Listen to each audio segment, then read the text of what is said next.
Before we get started, just a plug for guys like me in the trenches. 85% to 90% of cancer care in the United States is still done in community setting, not the major medical centers.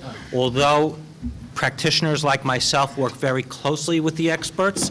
I collaborate with Steve, I collaborate with Richard, and with Jerry very closely on a number of patients. We still do a lot of our work in the trenches, so the team approach, clearly important. We're part of the team too, so don't feel like you have to go and travel every minute to these places.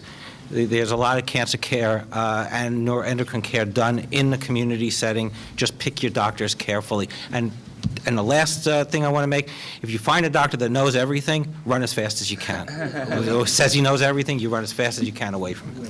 Okay. First, couple of questions have to do with surgery, so we're going to go right back to our two surgeons. And they really relate to whether or not debulking surgery increases metastases because of microscopic tumor cell release into the bloodstream, or I'll add it, or tracking. Does that occur? And was that not the fear of debulking surgeries in the past? Well, I'll take a quick stab at that. And so that is a myth, and we might as well bust that myth right now. It was originally thought in colon cancer.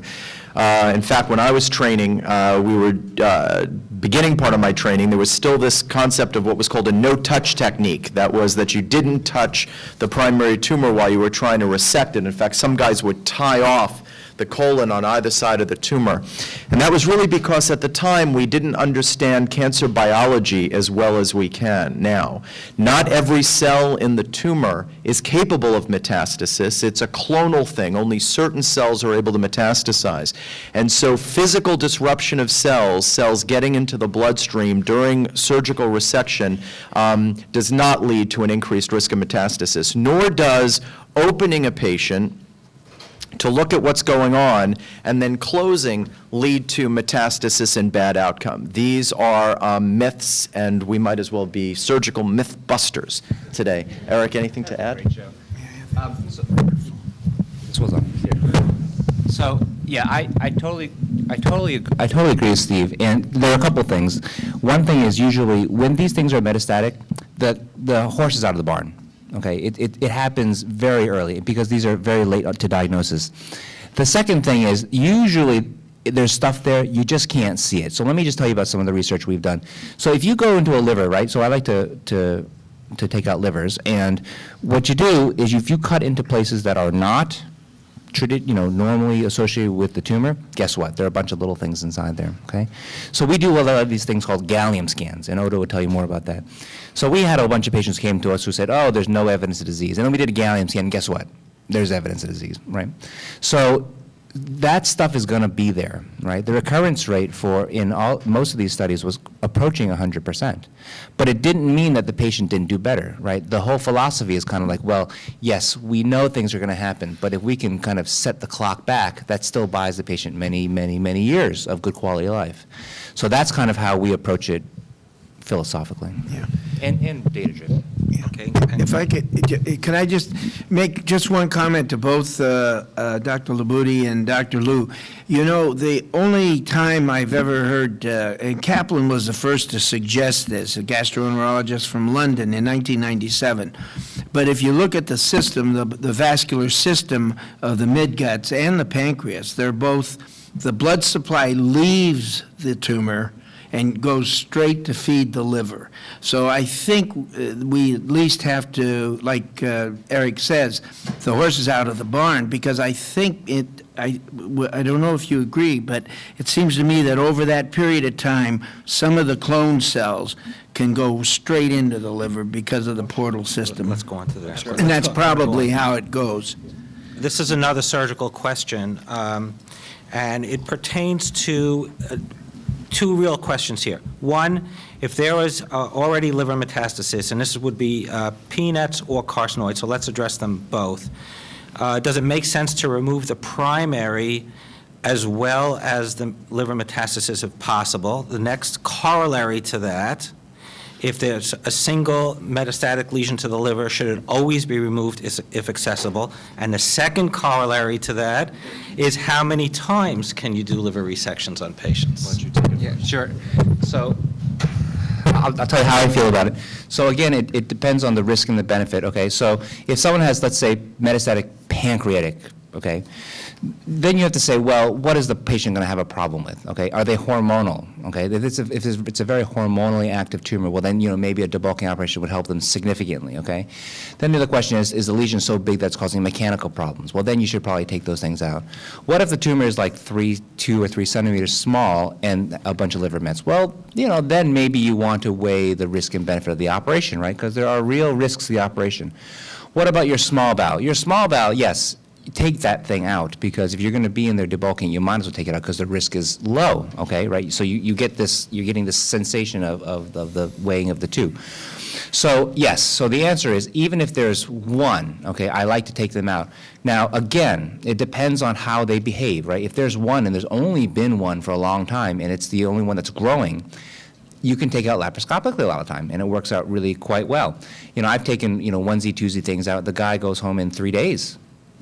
3 days, right? I did another one. A lady had a pancreatic tumor. She had one solid tumor that was growing on gallium, and I did her, and she went home in, a day and a half, right? So, it all depends on the safety profile of the thing. Because what will happen is there are different biologies, as Dr. Labudi said, and so some of these tumors will be solitary and will just grow. And they will grow, and they will grow, and they'll turn into 7, 8 centimeter masses eventually. So why wait till it's 8 centimeters? You have to do a gigantic operation when I can do it when it's 2 centimeters and it's relatively safe. Next question is a medical question for Dr. Warner, and anybody else who wants to butt in. Okay. First question is, what medications have been shown the best results at stabilizing or reducing tumor size?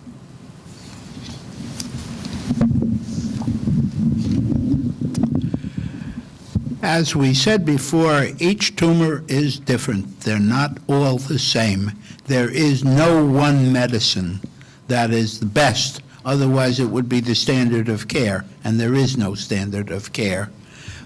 We have been doing, in recent years, molecular profiling of the tumors. That is a variety of tests of which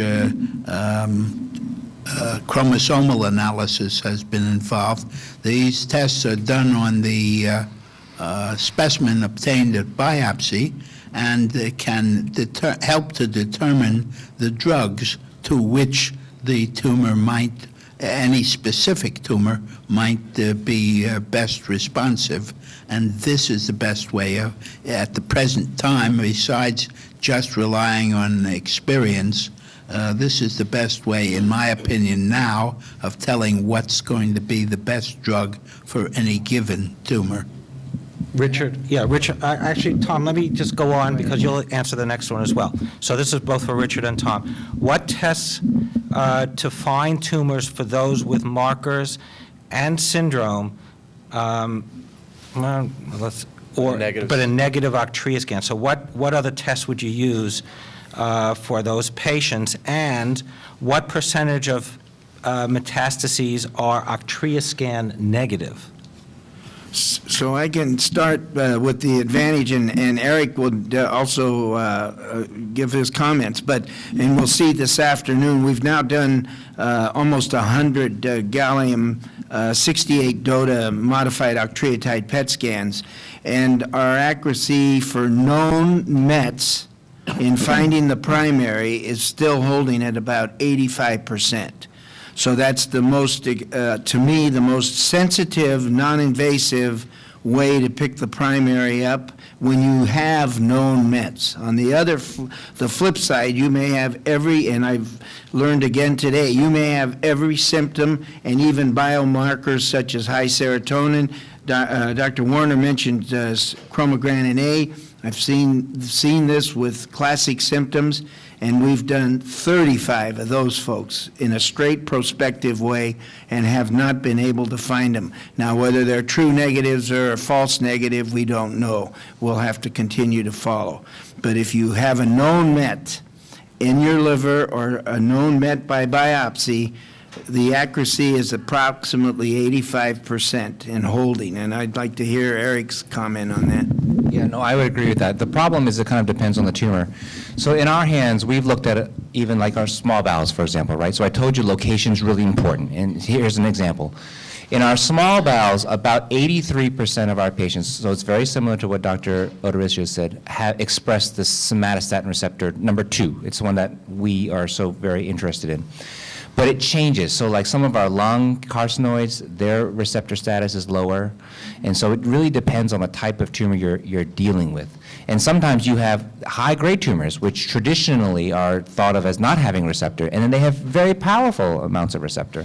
So it's very different. I mean, really, if you've seen one neuroendocrine tumor, you've seen one neuroendocrine tumor. And so you have to think about each one individually. Regarding the question of markers, I've found that pancreastatin is perhaps the most sensitive of the markers.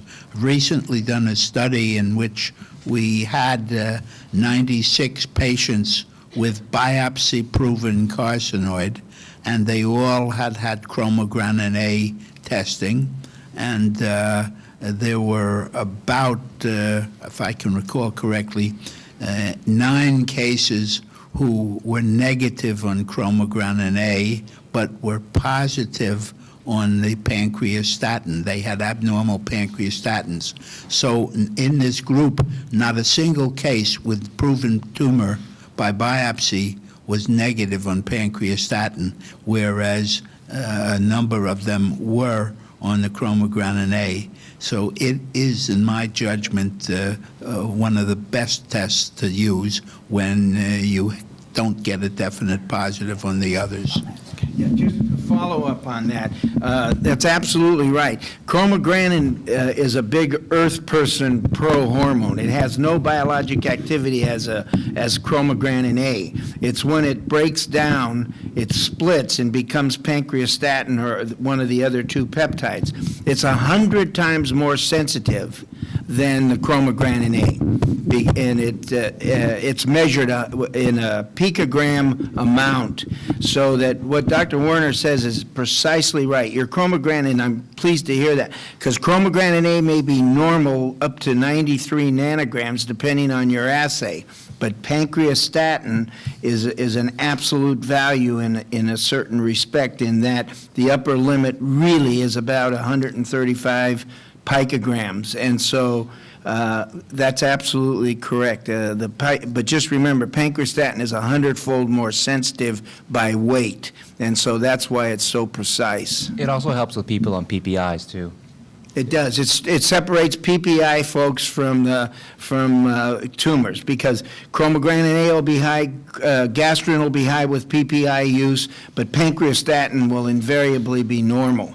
And Dr. Woldering reported 3 or 4 exceptions to that, went back and looked at that, and knows that it really holds. Pancreastatin stays normal if it's all about the PPI, whereas in tumors, it's high.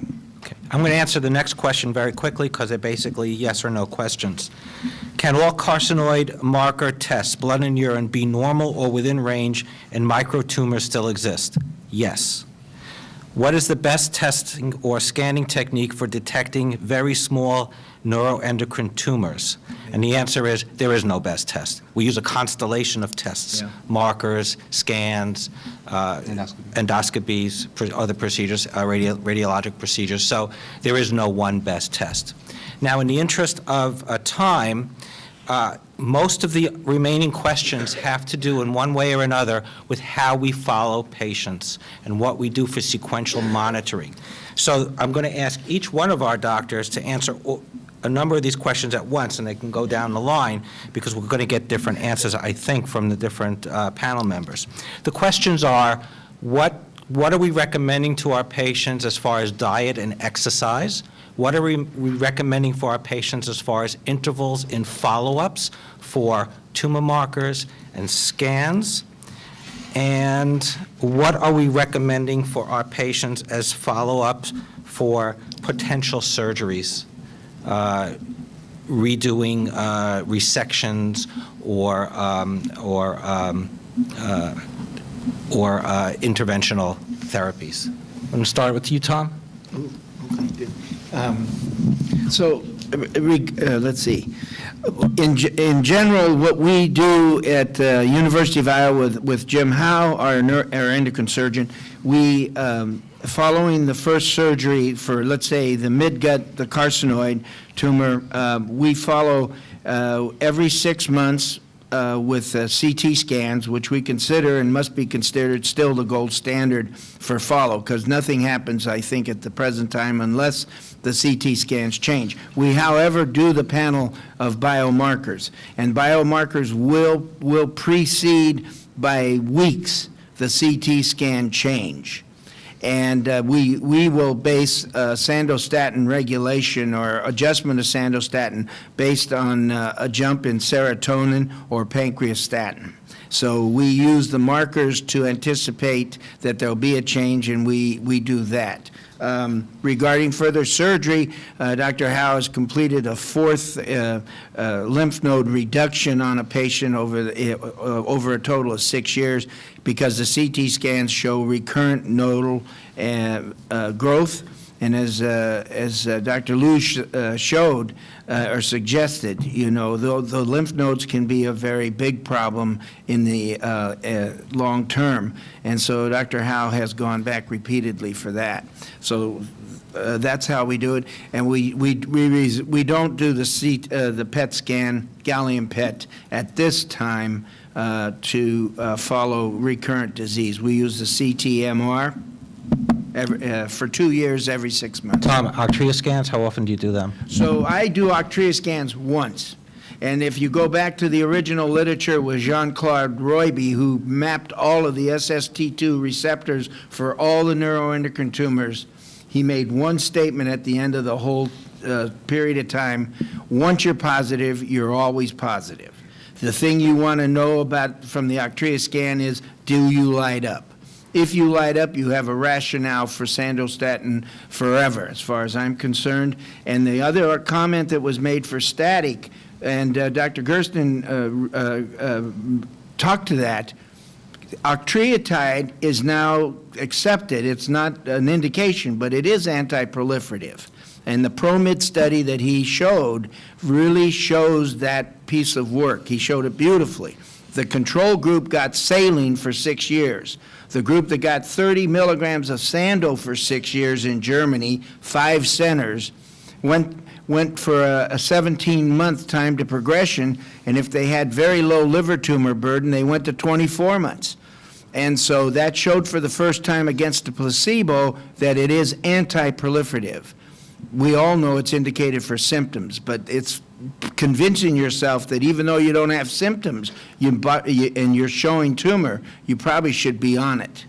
Jerry, you want to comment on your slant on this? When Yeah, I look we at look it- at the heart? I look at it from the standpoint of the heart, so I'm just going to give the additions, and that is, with respect to diet, recent studies have shown that 2 diets prolong survival. One is vegetarian and the other is Mediterranean, which is essentially a vegetarian diet plus fish and allows you to have a glass of wine with your meal. In addition, we look at the possibility of recommending niacin, omega-3 fatty acids, and aspirin, and there's a rationale, which I'll talk about later, for considering each of those.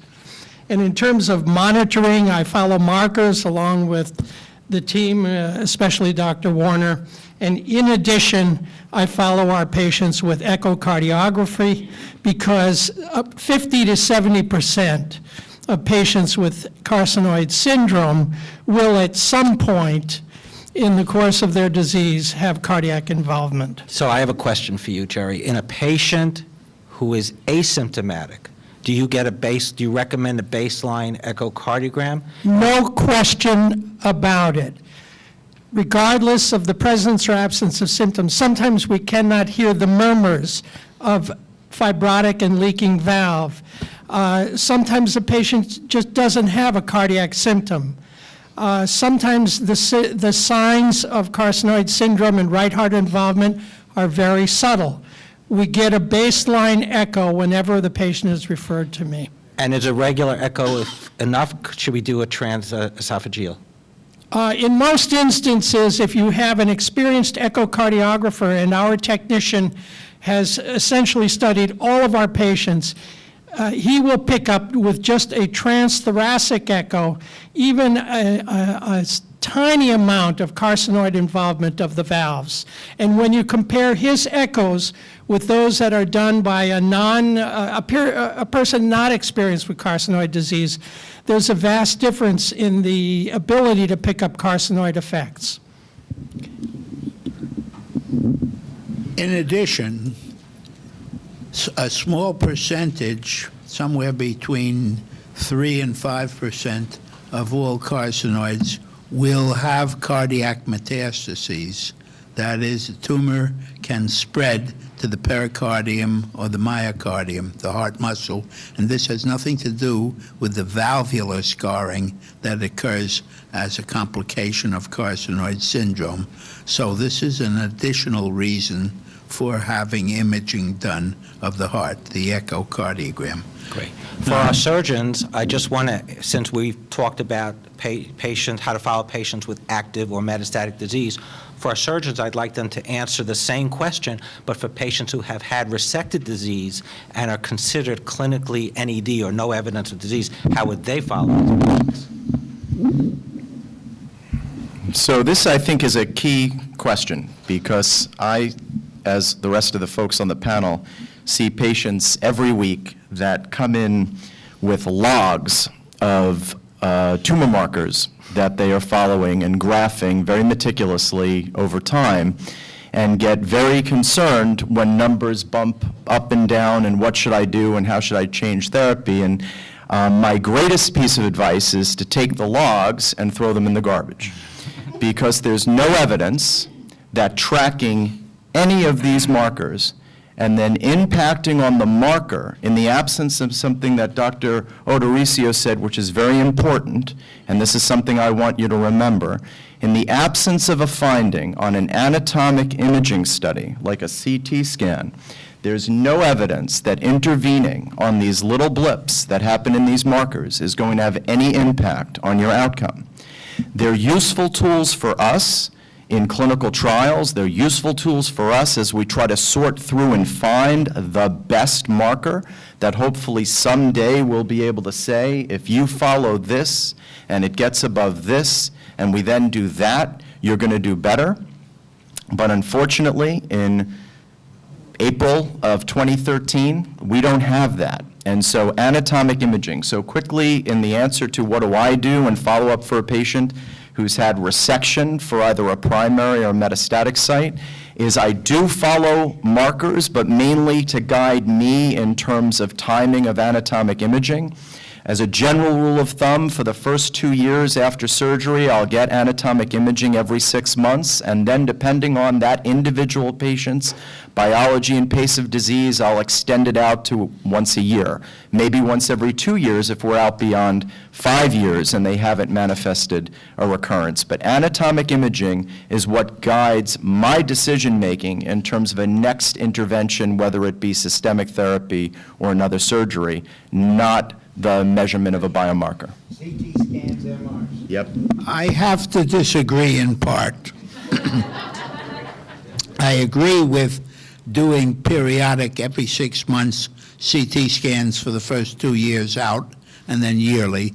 I go along with that. But the discounting the value of markers, I disagree. It all depends, of course, what markers you use. But I'm sure that Tom Odorisio is going to agree with me, and others too, that very often markers will indicate progression of lesion well before you can see it on the imaging technique, so that it should heighten your suspicion to look or perhaps increase some treatment or other, particularly if symptoms are increasing. As far as the question of diet and exercise, exercise should be to whatever is comfortable, and there is no restriction on that. And In fact, people should not invalid themselves because they'll get atrophy from disuse. As far as diet, I agree with a very conservative type of low protein diet, but not necessarily otherwise. To eat. Yeah, the wine is okay. No, just expensive wine, only expensive wine. And hence, But the difference. I don't espouse a diet where something is emphasized in particular. Like I saw a patient who had carrots and carrot juice every day, or things of that sort that have been put forward as being beneficial. The only thing that I think some of us might agree with is Dr. Waltering's feeling that black raspberry extract is helpful. Yeah, okay, so hence the difference between our surgeons and our medical doctors and the team approach. That's right. If I can answer one quick question. Someone asked about how many times can you operate on the liver. So that actually makes a difference because when you operate on the liver, you can actually operate on several times. The problem is getting into the abdomen safely and carefully. So if you know that someone, like for example, is going to need multiple operations for their carcinoid, you want to prepare the belly for the next operation too. So, it's my job to think 4, 5, 6 years ahead to prepare for that. So you can do it as many times as you need, as long as you're thoughtful about it. And Dr. Gerstein, just one comment. Sure. So the marker that really seems on both sides of the ocean seems to hold up to bode for overall survival for midgut is neurokinin A. The paper just came out in Pancreas last month, but it's been supported by the Northern Ireland paper. Neurokinin A, when it rises above an absolute value of 50, will bode for a shortened overall survival. No one knows why. The tumor can be out of the bowel, and it still is a trigger. It behooves you to start thinking about next options to bring it back into the normal range. Pancreastatin is the other. The only other thing I would suggest in terms of, I agree completely with exercise and even drinking before a meal, but the thing you need to do if you're symptomatic, because the 5 E's have never changed: exercise, emotion, excitability, ethanol, and decongestants all turn on carcinoid. It releases serotonin because it's adrenaline-driven, and the thing to do, 30 minutes before you do anything, you take a sub-Q injection of sandostatin, and you're protected for 2 hours. It works every single time. 18-year-old, went to college, became 21-year-old with his mother in the room, said to me, "Is there any way I can have a beer? I get blushing." And so I recommended the subcutaneous sandostatin form. First time in 5 years, she never sent me a Christmas card. Here. Thank you. The only thing I want to clarify, Tom, and I think you'll have to agree with this, is that there is no evidence yet, in the absence of imageable disease and a response on imageable disease, that giving therapy and seeing a reduction in a marker has any correlation with survival.